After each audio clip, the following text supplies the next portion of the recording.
கருணாபுரத்தை தொடர்ந்து மாதவச்சேரியிலும் கள்ளச்சாராயம் குடித்த இருவர் உயிரிழந்த பரிதாபம். மருத்துவமனைக்கு கொண்டு செல்லும் வழியில் இருவரும் உயிரிழந்த கொடுமை.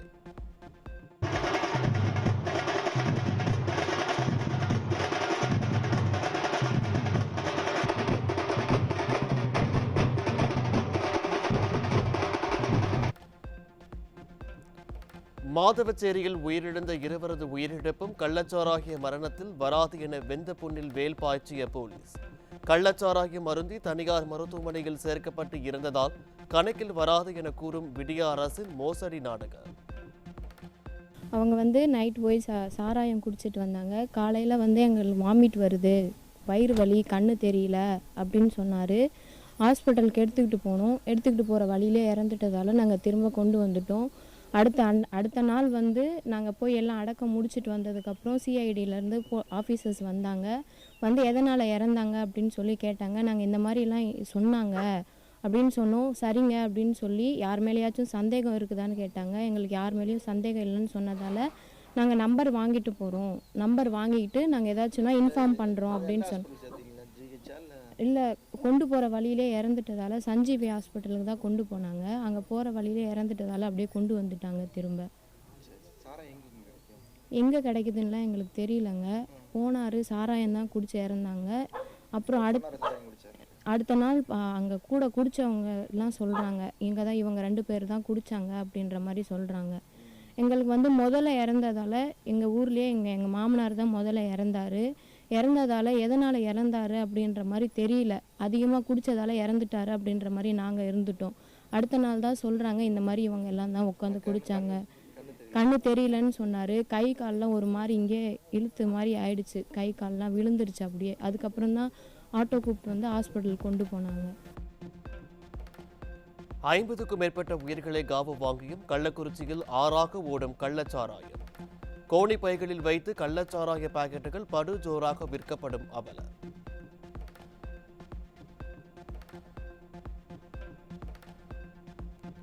பால் மனம் மாறா வயதில் பெற்றோருக்கு ஈமச்சடங்கு செய்யும் பிள்ளைகள். யாருக்கும் இந்த நிலைமை வரக்கூடாது என கண்ணீருடன் வேதனை தெரிவிக்கும் கருணாபுரம் மக்கள்.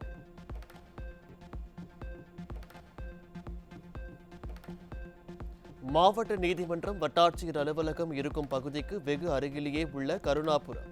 இத்தனை அலுவலகங்கள் இருந்தும் கள்ளச்சாராயம் சகஜமாக விற்கப்பட்டதுதான் விடியா ஆட்சியின் அவல.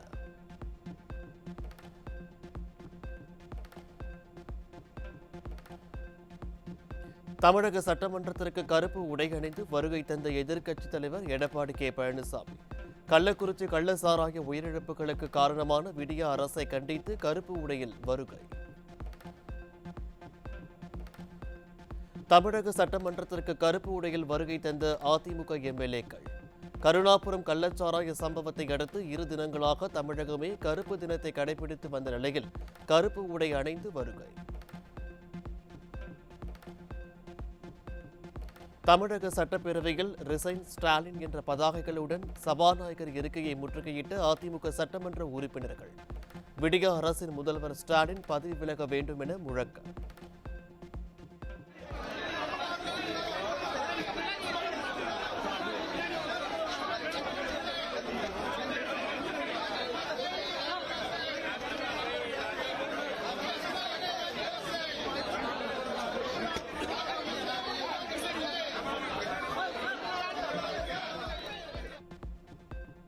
கள்ளச்சாராய மரணம் குறித்து கேள்வி எழுப்பிய அதிமுக உறுப்பினர்கள் வெளியேற்றம். பேரவையில் சபாநாயகர் நடுநிலையை மீறி விட்டதாக எதிர்க்கட்சியினர் குற்றச்சாட்டு.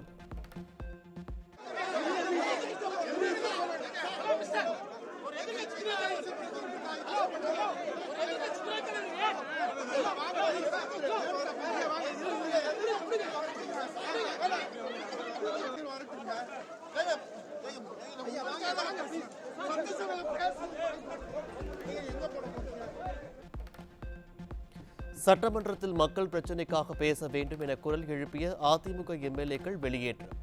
நடுநிலையோடு சபாநாயகர் செயல்படவில்லை என எதிர்க்கட்சித் தலைவர் எடப்பாடி கே பழனிசாமி குற்றச்சாட்டு. இந்த அரசு முறையாக சிகிச்சையும் அளிக்கவில்லை. இதையெல்லாம் பேச வேண்டும் என்பதற்காகத்தான் நாங்கள் அனுமதி கேட்டோம். ஆனால் சட்டப்பேரவைத் தலைவர் வலுக்கட்டாயமாக எங்களை வெளியேற்றி விட்டார். சட்டமன்றத்திலே நியாயம் கிடைக்கவில்லை. இன்றைக்கு சட்டப்பேரவை தலைவர் அந்த ஆசனத்தில் அமர்ந்து நடுநிலையோடு செயல்பட்டிருக்க வேண்டும். எங்களுக்கு வருத்தம் அளிக்கின்றது. இப்படிப்பட்ட கொடுமையான நிகழ்வுகள் இன்றைக்கு நிகழ்ந்திருக்கின்றன. கிட்டத்தட்ட 50 உயிர்கள் இன்றைக்கு நாம் இழந்திருக்கின்றோம். இது குறித்து சட்டமன்றத்திலே பேச அனுமதி மறுக்கப்பட்ட காரணத்தினால் நாங்கள் அதை எங்களுக்கு அனுமதி வழங்க வேண்டும் என்று தொடர்ந்து குரல் கொடுத்தோம். எங்களை வெளியேற்றி விட்டார்கள். கள்ளக்குறிச்சி கள்ளசாராய உயிரிழப்புகளுக்கு பொறுப்பேற்று பொம்மை முதல்வர் பதவியை ராஜினாமா செய்ய வேண்டும். சட்டப்பேரவை வளாகத்தில் அதிமுக பொதுச் செயலாளர் எடப்பாடி கே பழனிசாமி வலியுறுத்தல். தூத்துக்குடியில அதிமுக ஆட்சி இருக்கின்ற பொழுது தூத்துக்குடியில 2 பேர் இன்றைக்கு காவல் நிலையத்துக்கு அழைத்து சென்று அதனால் அவர்கள் இறந்தார்கள் என்று அவர்களுக்கு சிபிஐ விசாரணை வேண்டும் என்று அன்றைக்கு எதிர்க்கட்சி தலைவர் அந்த ஸ்டாலினே குரல் கொடுத்தார். சிபிஐ விசாரணை இன்றைக்கு நடந்துகிட்டு இருக்குது. இன்றைக்கு சுமார் இதுவரை 50 பேர் மரணம் அடைந்து விட்டார்கள். இன்றைக்கு கள்ளச்சாராயம் பருகி குடித்து இறந்த எண்ணிக்கை 50. பல பேர் கண் பார்வை அற்றிருக்கிறார்கள். இது குறித்து சிபிஐ விசாரிக்க வேண்டும். இந்த அரசு அதற்கு ஒத்துழைப்பு வழங்க வேண்டும். அது மட்டுமல்ல, இந்த மரணத்திற்கு முழுக்க காரணம் திறமையற்ற அரசாங்கம், பொம்மை முதலமைச்சர். இந்த மரணத்திற்கு தார்மீக பொறுப்பேற்று முதலமைச்சர் ராஜினாமா செய்ய வேண்டும். தமிழக சட்டமன்றத்தில் பேச அனுமதி மறுப்பது ஜனநாயக படுகொலை என எதிர்க்கட்சி தலைவர் எடப்பாடி கே பழனிசாமி குற்றச்சாட்டு. ஹிட்லர் போல சர்வதிகாரி ஆட்சி நடத்துவதாகவும் சாடல். சட்டமன்றத்தில் இந்த கள்ளக்குறிச்சி கள்ளச்சாராயம் குடித்து மரணம் அடைந்தவருடைய நிலை பற்றி நாங்கள் பேரவையில் எங்களுடைய கருத்தை சொல்ல முயற்சித்தோம். அப்படி பேரவைத் தலைவர் பேசுவதற்கு அனுமதி மறுக்கப்பட்டார். நாங்கள் தொடர்ந்து பேசுவதற்கு அனுமதி கேட்டோம். மக்களுடைய பிரச்சனை பேசுவதற்கு தான் எம்எல்ஏ எதிர்க்கட்சி, அது எங்களுடைய கடமை. பாதிக்கப்பட்ட மக்களுக்கு நாங்கள் குரல் கொடுப்பதற்காகத்தான் இதை நாங்கள் பேச முயற்சித்தோம். முயற்சி பலனிக்கல. வேண்டுமென்றே திட்டமிட்டு சட்டப்பேரவை தலைவர் நடுநிலையோடு நடந்து கொள்ளவில்லை. எங்களை வெளியேற்றினார். வெளியேற்றுகின்ற பொழுது நம்முடைய சட்டப்பேரவையினுடைய அனைத்து இந்திய அண்ணா திராவிட முன்னேற்றக்கூடிய துணைத் தலைவர் திரு உதயகுமார் அவர்களை வேண்டுமென்றே திட்டமிட்டு காவல்துறை அதிகாரிகள் கைது செய்ய முற்படுறாங்க. எந்த விதத்தில் நியாயம்? சர்வாதிகார ஆட்சியா? இந்த ஆட்சி தொடர்ந்து இருந்துருமா? எல்லாம் மக்கள் பார்த்துட்டு இருக்கிறாங்க. ஆட்சி மாறினால் காட்சி மாறினதை அதிகாரிகள் நினைத்து பார்க்க வேண்டும். சட்டப்படி நடக்க வேண்டும். கள்ளக்குறிச்சி விவகாரத்தில் தமிழக அரசிடம் வெளிப்படைத்தன்மை இல்லை என எதிர்க்கட்சி தலைவர் எடப்பாடி கே பழனிசாமி குற்றச்சாட்டு. ஜிப்மர் மருத்துவமனை போல் ஏன் வெளிப்படைத்தன்மையான அறிக்கை வெளியிடவில்லை என காட்டமான கேள்வி. ஏனென்றால் இதுவரை 50 பேர், இன்னும் எவ்வளவு பேர் சிகிச்சை பலனில்லாமல் இறப்பார் என்று தெரியவில்லை.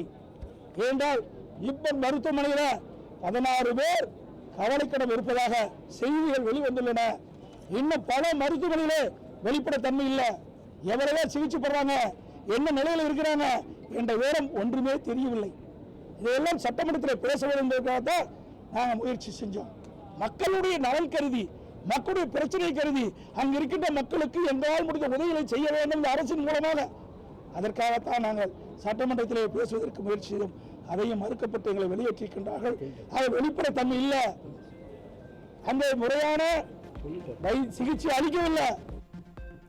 கள்ளக்குறிச்சி கள்ளசாராய சம்பவ உயிரிழப்புகளுக்கு திமுக கவுன்சிலர்கள் 2 தான் காரணம். எதிர்க்கட்சி தலைவர் எடப்பாடி கே பழனிசாமி பகிரங்க குற்றச்சாட்டு. இன்றைக்கு திமுகவை சேர்ந்த 2 கவுன்சிலர்கள் இதற்கு உடந்தையாக இருந்தார் என்று சொல்றார்கள். அவர்களுக்கு மேலிடம் அந்த மாவட்டத்தை சேர்ந்த முக்கிய நிர்வாகிகள் எல்லாம் உடந்தையாக இருந்தா சொல்றாங்க. அதெல்லாம் விசாரிக்கவே இல்லை. காவல்துறை அதெல்லாம் விசாரிக்கவே இல்லை. இந்த அரசாங்கத்திலிருந்து எந்த செய்தியும் இல்லை. ஆனால் அவருடைய கட்சிக்காரர்களை காப்பாற்றுவதில் குறிக்கோளாக இருக்கிறாங்க. அது மட்டும் இல்லை, அந்த கள்ளச்சாராய விற்பனை செய்த அந்த நிதியில் பார்த்தீங்கன்னா கதவுல கோவிந்தராஜ் இப்படித்தான் இருக்குது. ஆளுங்கட்சி சேர்ந்த போட்டோ ஒட்டி இருக்குது. அப்படி என்றால் ஆளுங்கட்சி இந்த கள்ளச்சாராய் விற்பதற்கு துணை போகுது, நிறுவனமாகுது.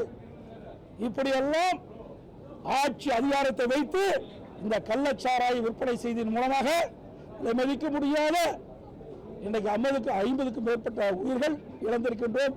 இன்னும் பல பேர்.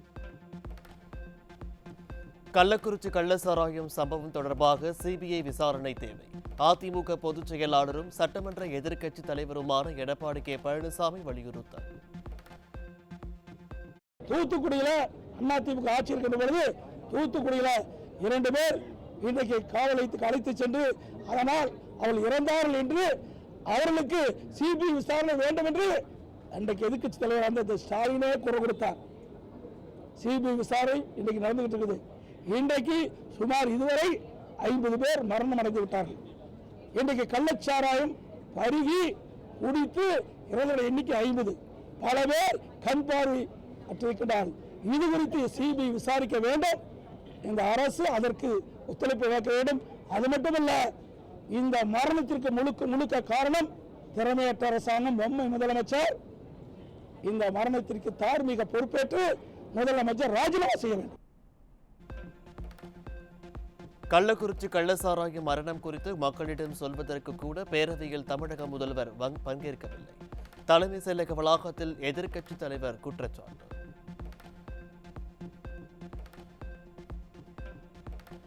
விடியலை தருகிறேன் என கூறி ஆட்சிக்கு வந்துவிட்டு மக்களுக்கு வாய்க்கரிசி போட்ட பொம்மை முதல்வர். வாழ்க்கையில் விலக்கேற்றி வைப்பார் என நினைத்த பெண்களை சடலத்திற்கு விலக்கேற்ற வைத்து தாலியை அறுத்த கொடூரம்.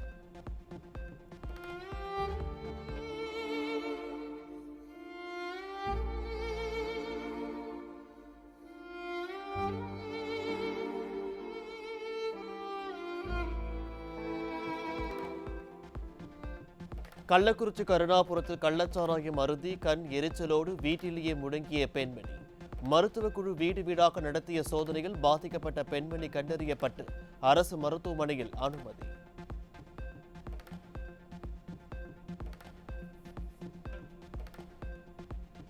கருணாபுரத்தில் கள்ளச்சாராயம் குடித்து உயிரிழந்த கந்தன் என்பவரின் கடைசி நிமிடங்கள். உயிருக்கு போராடியவர்கள் பட்ட சிரமத்தை எடுத்து கூறும் வீடியோ காட்சி. மூச்சு வாங்குற மாதிரி இருக்குதான். என்ன சாப்பிட்டாரு? காலையில ஒரு பாக்கெட் சாராயம் சாப்பிட்டாரா? எங்க? கருணாபுரத்துலையா? குடிச்சதுல இருந்து இப்படிதான் இருக்குங்களா? என்னண்ணா பண்ணுது உங்களுக்கு? ஒண்ணுமே புரியலையா?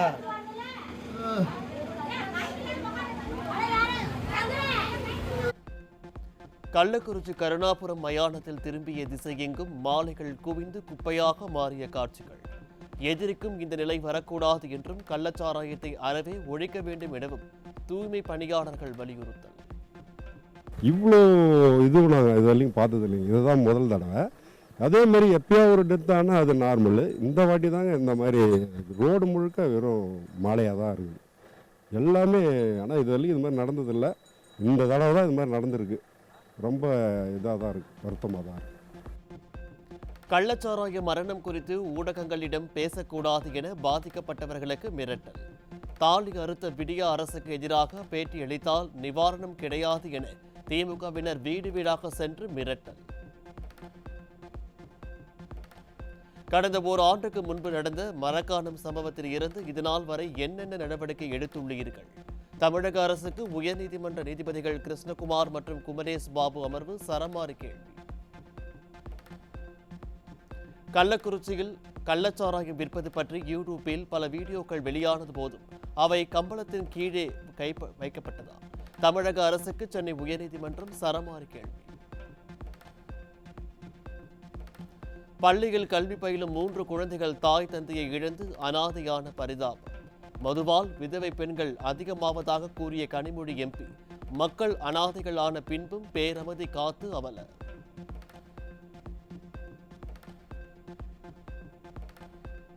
கள்ளக்குறிச்சியில் கள்ளசாராய சாவு 50க்கு மேல் சென்ற நிலையில் பேரமதி காத்து வரும் கனிமொழி எம்பி, இளம் விதவைகள் உருவாக்கும் மாநிலம் என பேசியவர் தற்போது அனாதைகள் உருவாகும் நிலையில் வெகுண்டு எழாதது ஏன் என மக்கள் கேள்வி. இந்தியாவிலேயே அதிகமாக இளம் விதவைகள் இருக்கக்கூடிய மாநிலமாக தமிழ்நாடு மாறிக்கொண்டிருக்கிறது. இளம் விதவைகள் ஏன்னா இங்கே குடிப்பழக்கம் ஒவ்வொரு நாளும் மதுவுக்கு அடிமையாக கூடிய அந்த நிலை அதிகரித்தே கொண்டே போகுது. அதை பற்றி இந்த அரசாங்கத்திற்கு அக்கறை இல்லை, கவலை இல்லை. கள்ளக்குறிச்சியில் உறவினரை இழந்த பெண்ணை நிவாரணத்திற்காக காத்திருக்க வைத்த வாரிசு அமைச்சர். நேரில் சென்று நிவாரணம் கொடுக்காமல் காத்திருக்க வைப்பதுதான் ஆட்சி நடத்தும் லட்சணமா என மக்கள் கொந்தளிப்பு.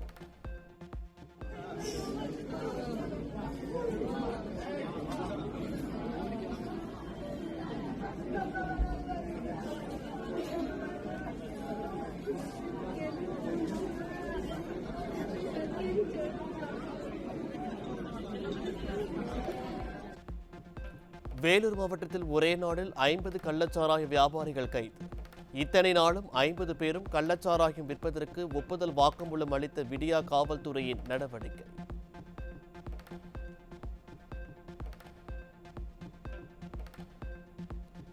தூத்துக்குடியில் வீட்டில் பதுக்கி வைக்கப்பட்டிருந்த சுமார் 24 கோடி ரூபாய் மதிப்புள்ள 8 கிலோ ஐஸ் கிறிஸ்டல் மெத்தம்பெட்டமைன் சிக்கியது. விடிய ஆட்சியில் ரகரகமாய் விதவிதமாய் போதைப்பொருள் பிடிபடுவதால் மக்கள் அதிர்ச்சி. தேனி அருகே மூட்டை மூட்டையாக 2475 கிலோ குட்கா பான் மசாலா சிக்கியது. தமிழகம் முழுவதும் குட்கா புழங்கும் நிலையில் விடிய அரசின் சோதனை சாவடி போலீசார் ஆழ்ந்த உறக்கம்.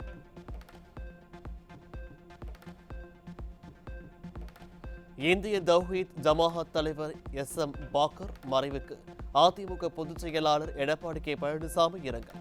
தனது வாழ்நாள் முழுவதும் இஸ்லாமிய சமூகத்தின் முன்னேற்றத்திற்காக அரும் பாடுபட்டவர் என புகழார். கும்பகோணம் அருகே 370 கிலோ குட்கா பொருட்கள் சிக்கியது. விடிய ஆட்சியில் தடை செய்யப்பட்ட குட்கா பொருட்கள் சர்வசாதாரணமாக கிடைப்பதாக மக்கள் குற்றச்சாட்டு.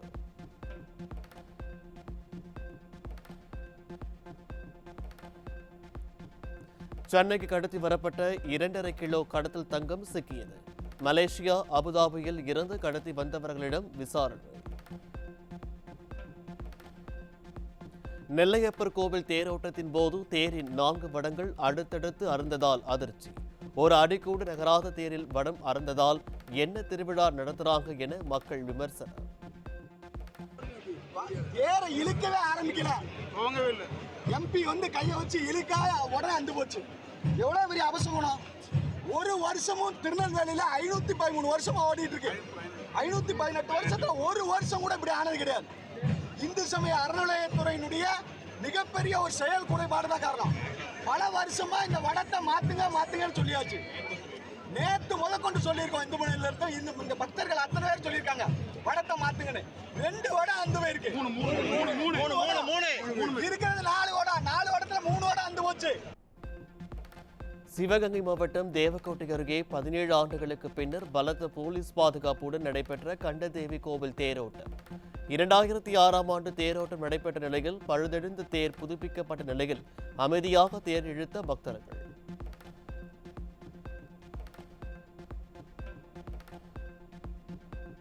தமிழ்நாட்டில் வரும் 23ஆம் தேதி முதல் 25ஆம் தேதி வரை கனமழை பெய்யும் என இந்திய வானிலை ஆய்வு மையம் எச்சரிக்கை.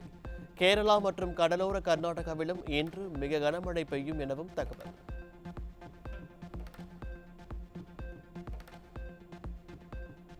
தமிழகத்தில் ஜெட் வேகத்தில் உயர்ந்து வரும் காய்கறி விலை. பூண்டு கிலோ 350 ரூபாய்க்கு விற்கப்படுவதால் இல்லத்தரசிகள் வேதனை. கோவையில் டெக்ஸ்ஃபர் 2024 ஜவுளி இயந்திர கண்காட்சி இன்று துவக்கம். 2001ஆம் ஆண்டு முதல் சைமா நடத்தி வரும் கண்காட்சியில் 13வது பதிப்பாக நவீன ஜவுளி இயந்திரங்கள், உதிரி பாகங்கள் அறிமுகம். சென்னை மாநகர பேருந்துகளில் பராமரிப்பு இன்மையால் செயல்படாமல் அடம்பிடிக்கும் அவசர சேவை பொத்தான்கள். MTC செயலியில் பெரும்பாலான பேருந்துகளின் வருகை நேரம் காண்பிக்கப்படவில்லை என்றும் பயணிகள் குற்றச்சாட்டு. சென்னை மாநகரம் முழுவதும் ஆவின் பச்சை பாலுக்கு கடும் தட்டுப்பாடு. ஆரஞ்சு பாலை விற்று கல்லா கட்ட திட்டமிட்டு பச்சை பாலை நிறுத்தி பச்சை துரோகம் செய்யும் விடிய அரசு என மக்கள் விமர்சனம். கிருஷ்ணகிரி மாவட்டம் போச்சப்பள்ளி அருகே சுகாதாரமற்ற குடிநீரால் 25க்கும் மேற்பட்டோருக்கு வாந்தி மற்றும் காய்ச்சல். மேல்நிலை குடிநீர் நீர்த்தேக்க தொட்டியை தூய்மைப்படுத்தி தரமான குடிநீர் வழங்க மக்கள் விடிய அரசுக்கு வலியுறுத்தல். உலக யோகா தினத்தையொட்டி தமிழகத்தின் பல்வேறு பகுதிகளில் மேற்கொள்ளப்பட்ட யோகாசன நிகழ்ச்சிகள். 1000க்கும் மேற்பட்டோர் ஒரே இடத்தில் யோகாசன.